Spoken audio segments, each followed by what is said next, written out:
اور جب ہم نے فرشتوں کو حکم دیا کہ آدم کے سامنے سجدہ کرو تو سب سجدے میں گر پڑے، مگر شیطان نے انکار کیا اور گو میں آ کر منکروں میں سے ہو گیا۔ اور ہم نے کہا، اے آدم، تم اور تمہاری بیوی جنت میں رہو اور جہاں سے چاہو بے روک کھاؤ پیو،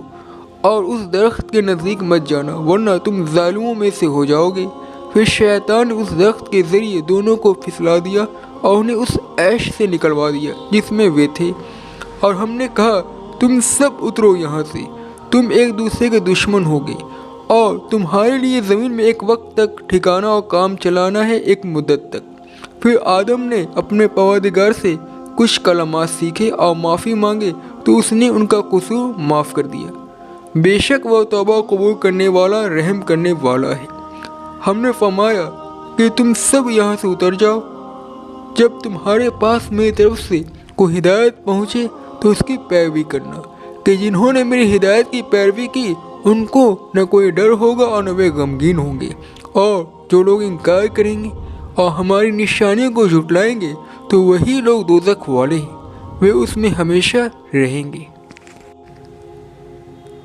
آدم علیہ السلام کو اللہ تعالیٰ نے فرشتوں اور ابلیس کے درمیان کھڑا کیا، اور سجدے کی پریکشا کے ذریعے آدم علیہ السلام کو ویوہارک روپ سے بتایا گیا کہ ان کے لیے زمین پر دو ممکن راہیں ہوں گی، ایک فرشتوں کی طرح حکم الہی کے سامنے جھک جانا، چاہے اس کا مطلب اپنے سے کمتر ایک بندے کے آگے جھکنا کیوں نہ ہو، دوسرا ابلیس کی طرح اپنے کو بڑا سمجھنا اور دوسرے کے آگے جھکنے سے انکار کر دینا۔ انسان کی پوری زندگی اسی ٹیسٹ کا استھل ہے۔ یہاں ہر وقت آدمی کو دو رویوں میں سے کسی ایک رویوں کا چناؤ کرنا ہوتا ہے، ایک ملکوتی رویہ یعنی دنیا کی زندگی میں جو معاملہ بھی پیش آئے اللہ کے حکم کے تعمیل میں آدمی حق اور انصاف کے آگے جھک جائے، دوسرا شیطانی رویہ یعنی جب کوئی معاملہ پیش آئے تو آدمی کے اندر حسد اور گھمنڈ کے نفسیات جاگ اٹھے اور وہ اس کے پربھاؤ میں آ کر صاحب معاملہ کے آگے جھکنے سے انکار کر دے۔ نشت پیڑ کا معاملہ بھی اسی قسم کا ویوہارک سبق ہے۔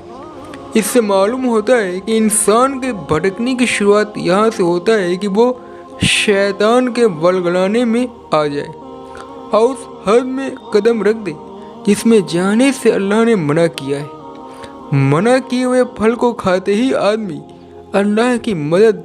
دوسرے شبدوں میں جنت کے ادھیکار سے محروم ہو جاتا ہے۔ تاہم یہ محرومی ایسی نہیں ہے جس کی چھتی پورتی نہ ہو سکتی ہو، یہ سمبھاونا آدمی کے لیے پھر بھی کھلی رہتی ہے کہ وہ دوبارہ اپنے پروردگار کی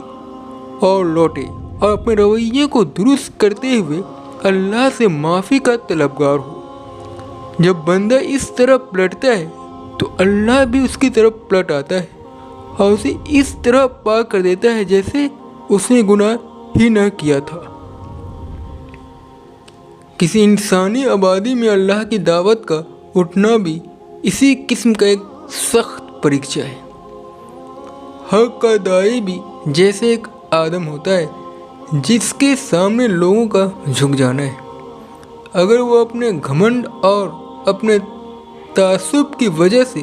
اس کا اعتراف نہ کرے تو جیسے کہ انہوں نے شیطان کی پیروی کی۔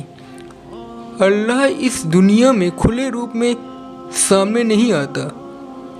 وہ اپنی نشانیوں کے ذریعے لوگوں کو جانچتا ہے۔ جس نے اللہ کی نشانی میں اللہ کو پایا